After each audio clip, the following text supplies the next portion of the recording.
SOLIDWORKS Plastics is a powerful resource that provides insight into both the performance of your plastic injection molded parts and the manufacturing process itself.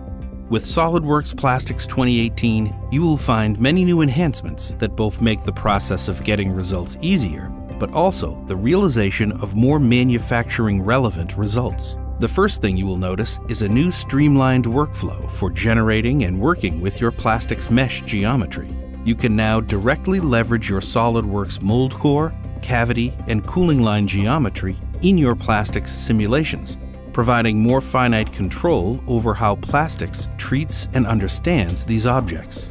Groups for mesh objects also expedite the process of defining mesh settings for multiple bodies in your plastics study, making it much more efficient to enter these values once for multiple bodies at a time. SOLIDWORKS Plastics professional customers will gain more insight into their finished parts with density at end of packing found within the Pack Results tab.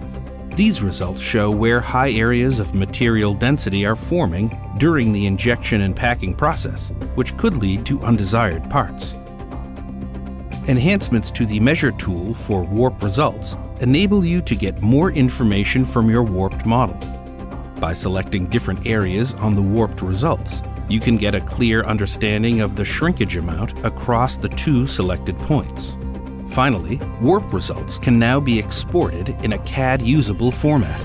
You can leverage the warped model to get valuable insight into how the finished product differs from the original design. This may help to determine if the warp in your parts is acceptable or lead to further mold parameter, cooling, or even part changes, depending on how drastic the warp is. SOLIDWORKS Plastics 2018 offers you many new ways to better understand the entire plastic injection molding process and how that process impacts your overall part performance.